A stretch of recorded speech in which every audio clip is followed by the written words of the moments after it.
Ireland is home to what I think are the most spectacular golf settings on planet Earth.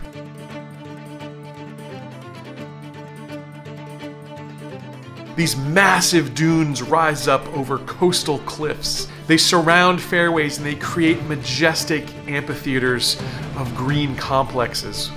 Tall grasses and deep pot bunkers are lurking everywhere, waiting to swallow you, or at least your ball whole. Irish links golf is a beast all its own. The approach isn't to come out here and try to exert your mastery over the golf course.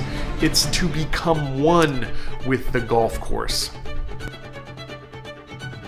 It's to enjoy the moments, to savor the poor shots alongside the great ones. It's to survive the test and come out stronger for it. That's how you start a world-class golf course with a double bogey. It's an unnerving, impossible challenge, and it's magnificent. Spectacular! Spectacular!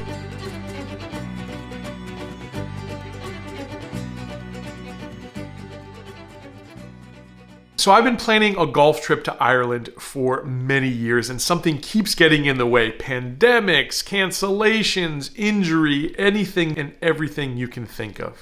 But this year, thanks to the team at mygolfGroup Travel, I was able to make my dream of spending a week-long golf trip in Ireland a reality. They planned an unforgettable itinerary around the premier golf properties in the southwest coast of Ireland. Not just the golf itself, but also of the sights, the sounds, and the tastes of Ireland, which are seemingly in endless supply. In this video, along with the coming episodes, I'm going to take you along for that journey. Through the little towns, the narrow roads, and the serene walks from green to tee box. The courses we'll discover together include Ballybunion, Ireland's #1 ranked course, a remarkable study in pure links golf. Lahinch, a quirky and iconic club sandwiched between a town and the Irish Sea. Arnold Palmer designed Tralee, a gem that hugs the coastline. Trump's spectacular Doonbeg, complete with its opulent accommodations. And Killarney Golf and Fishing Club, a serene 36-hole respite tucked inside a national park. I'll show you a few of my triumphs, my very many struggles, and outnumbering them all, my pints of Guinness and my laughs along the way. Now guys, on this video you're gonna see some amazing places, and if you'd like to experience them with me next year, I've got some details at the end of this video, and there's a link down there in the description, so check that out. Now, let's get right into it. Now, Shannon, Ireland is the perfect drop-off point for Irish golf, especially if you're looking to go on a southwest itinerary. The flight to Shannon is an overnight flight, and neither Patrick or I got a wink of sleep. I think we were just too excited. Pro tip, by the way. This is my carry-on baggage. Wouldn't let the baggage handlers touch those babies. Owen from mygolfGroup Travel was there to pick us up and bring us to our first destination. First stop on the southwest tour to Ireland, Gabe, is the amazing Trump International Doonbeg. There we met another of our tour guides, Damien, who was there to show us a good time. Damien, what makes Irish golf special? A chance to get out on championship golf courses. It's something you don't really get anywhere else in the world. You can come over here, you can play some of the best courses going, and they're open to visitors all the time, which is fantastic. Now, Doonbeg was originally designed by Greg Norman, and it's been subsequently tweaked by Dr. Martin Hawtrey since the Trump brand purchased it in 2014. I think it's a more modern take on links golf, but in no way less spectacular. The rough here is brutally penalizing, and that's if you can find your ball. So there's really a premium on finding fairways and greens at Doonbeg. Doonbeg has this stately clubhouse. It's almost castle-like. It's probably the most American feeling clubhouse, with its upscale and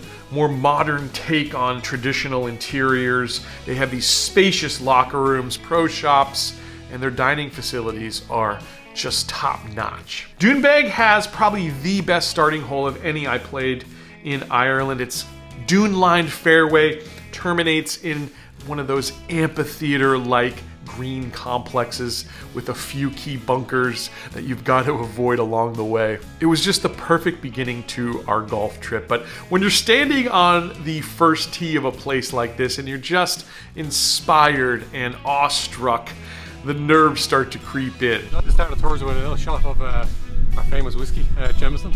So we all grab a glass here, lads. But the guys knew what they were doing. They brought out a shot of Jameson to calm those first tee jitters.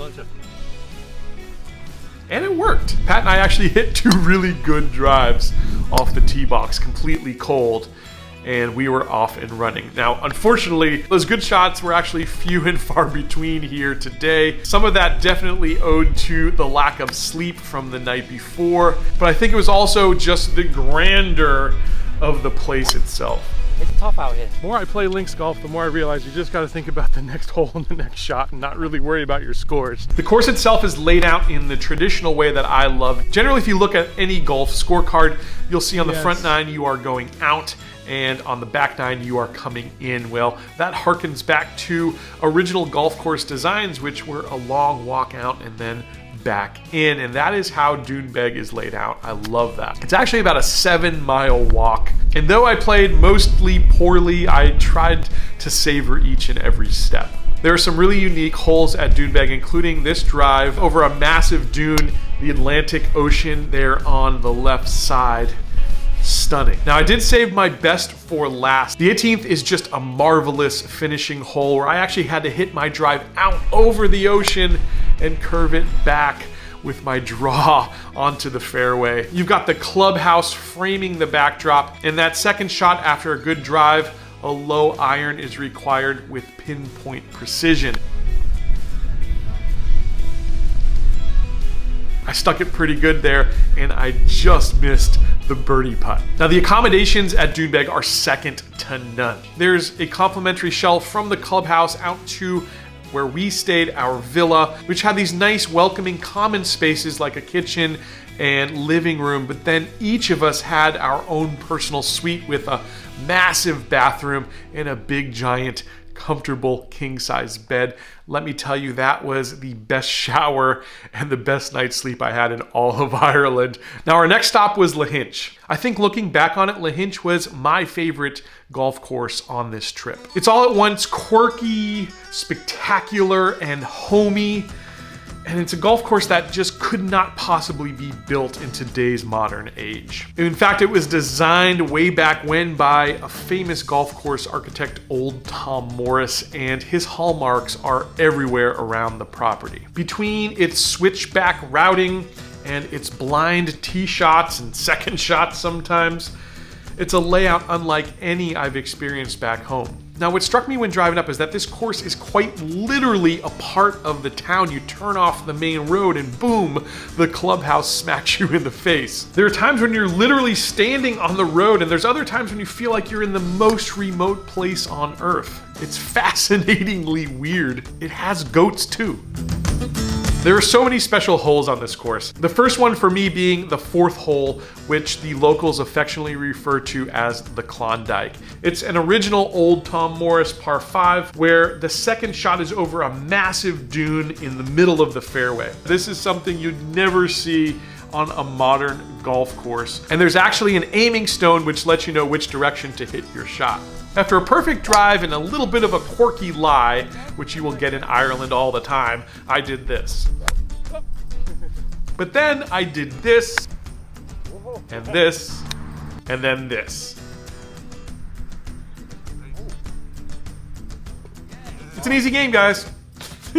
Yeah, right. The 5th hole is probably the one I was most looking forward to in all of Ireland when I was doing research for this trip. It's called the Dell, and similarly, there's this massive dune that shields the green from your view back at the tee box. And by the way, that tee box is literally next to a road in the town. Like I said, this place is full of quirks. Now, on the day we played, the pin was actually cut on the extreme right side of the green, so we actually just get a little glance at the flag. I wanted to birdie this hole, hell, even have an ace, my first ace, so very badly. I think nerves got the best of me, as they quite often can, and I thin one towards the right side of the green. But the golf gods came through. I got a ridiculously good kick off the dune, and the ball started tracking towards the hole. Of course, that big dune in front of me stood in the way of seeing where the ball actually finished, but I hoped it was close. The cool thing about a hole like this is the anticipation. You have no idea what the ball did once it actually hit up in the green. You're gonna only find out once you get around the hill. Walking up after I got past the massive dune and the green opens up before you, I saw my ball was sitting there 8 feet. Brilliant read from Huey, as always, and I got my wish, a birdie on the dell. Didn't matter how I played the rest of the round, this was gonna be a special one. I did play pretty good though, I must say, and I don't want to spoil all the fun, but I did end strong here at Lahinch. I had about 40 feet for birdie, and I did this. Yes! Oh, and of course Patrick was his normal self. He shot a cool 76. Classic. Now guys, there will be a full episode from Lahinch as well as all the golf courses that we played on this channel, so make sure that you're subscribed. Hit that subscribe button so you can be one of the first to watch them and not miss an episode from Ireland. Now the other thing about Ireland doing a golf vacation is, in addition to the outrageously good golf, the natural beauty and sights to see, pretty awesome. You got old castles and you got places like this. This is the cliffs of Moher, just gorgeous. Pretty much point the camera anywhere and have a good shot.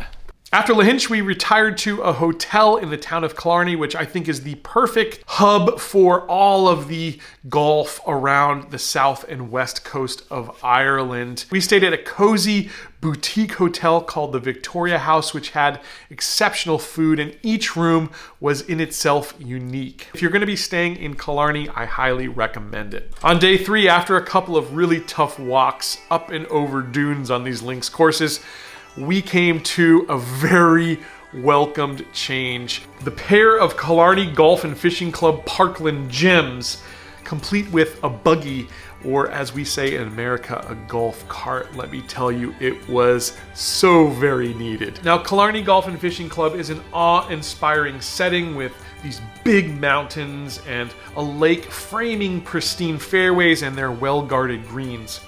It's been host to the Irish Open no less than 4 times, and it's easy when you're there to see why. It's the perfect setting for championship golf. Another great starting hole, it's a little dogleg short par 4 right, and that begins just a majestic walk around the lake for much of the front 9. You then turn inward into the countryside, complete with deer and other wildlife, and there isn't a boring hole on this course to be found. Once again, I had a great look at birdie on the Killeen course, and while Killeen gets top billing, the sister course, Mahoney's Point on the property, is no slouch either. Pat and I found it to be every bit as good, and the 18th hole here, a par 3, which is delightfully odd, is likely the most picturesque par 3 we played in all of Ireland. It was such a solid day all around. Day 4 brought us to another gem, one that I think a lot of people, including Patrick, would consider their favorite course in Ireland, and that is Tralee. Tralee was Arnold Palmer's course. It was, in fact, designed by the king himself. There's even a statue on the first hole in his honor, and it's easy to see why he loved it here so much. The setting is bold. It has the most jaw-dropping views of any course we played. Nearly every hole, if not every one, has a view of the ocean. You can see ruins on this golf course. Rivers run through it. Mountains jut up in the background. There are old farmers' stone walls, fences, pastures, everything that is just pure Ireland, all in one place. I mean, I guess this place is pretty good if you like dramatic oceanside holes, links golf in a foreign country. I mean, it's about as dramatic as it gets. Yeah, I'd say so. The collection of par 3s at Tralee are probably the best grouping of any in all of Ireland. Each one requires nerve and skill and definitely a little bit of luck. My favorite was the 17th. I hit the perfect shot, a little draw over the ocean. It hit the green, took a bounce towards the hole, and for a second I thought I actually had my Irish ace. Oh. It ended up landing 2.5 feet from the hole, but I made just a stupid decision. Instead of marking my ball and letting everyone finish out, I walked up to it, hit the putt, and yeah, that's golf. Now I think you'll enjoy both the 9th and the 18th hole at Tralee, both reachable par 5s that offer a really good look at birdie. I birdied one of the two, but you'll have to wait until that episode to see which one.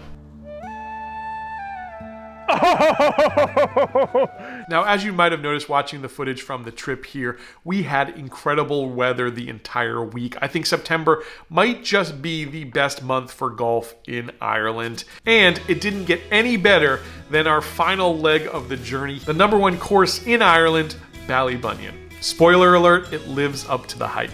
Take all the quirks of Lahinch, the stunning grandeur of Doonbeg and Tralee, and add in the purest conditions that we played all week, and there you go, you've got Ballybunion. This was the course that the famous golfer Tom Watson loved more than any other in Ireland, and you can't help but see it too when you're there. From a cemetery-lined first fairway, a foreign routing that often requires you to wait on your drives until the green clears ahead, to mesmerizing cliffside drops and dune-filled green complexes, this place has it all. Now, Tom Watson's favorite hole, the signature hole at Ballybunion, is the 11th. It's an oceanside par 4 that requires 2 really good shots. Unfortunately, I only hit 1, but still, hell of a hole no less. My favorite hole was the 17th, and I think Patrick would also agree. But not only was it my favorite hole at Ballybunion, and not only was it my favorite hole in Ireland, it is the single best golf hole that I have ever played in my life. Now, to be clear, it wasn't the best for score, but it was the best for the soul. It's absolutely perfect. You're standing up on the 17th with this spectacular view of the ocean and the fairway down below that has a little dog leg to the left, hiding what is probably the most beautiful green setting on the course.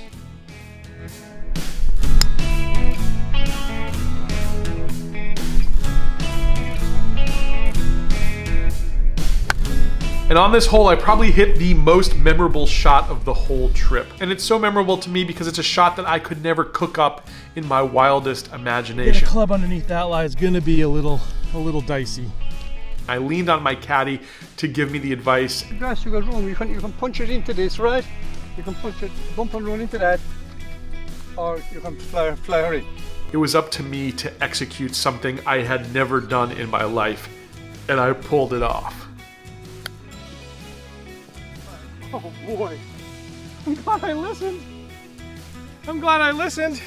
Of course, I missed the putt, but... Now, 18 is no slouch either. After a relatively flat tee shot, the elevation shifts and it turns into this sweeping uphill fairway that runs parallel to the clubhouse, and it terminates on a multi-tiered green atop the bluff. Like I had done the whole trip, I hit a good drive and a great second shot, probably my best shot of the day, and I had a really good crack at birdie.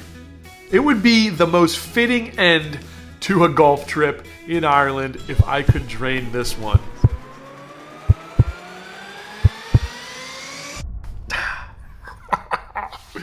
So close. Now, missing that putt is just so fitting, and it's exactly what golf is all about. It keeps you coming back and wanting more, and I do want more. The guys at mygolfGroup Travel have put together an itinerary very close to what you just saw here, with maybe a little bit more sleep built in, and you will get to experience the same places I played, but we'll be able to do it together. There are 16 spots available. They've created a package that's a very economical price for a bucket list trip like this, and I've got a link down below so you can check out all the details. Guys, I hope you enjoyed this one. I hope you'll keep coming back for the following episodes from our Ireland trip. You get a little bit more in depth at each of these properties.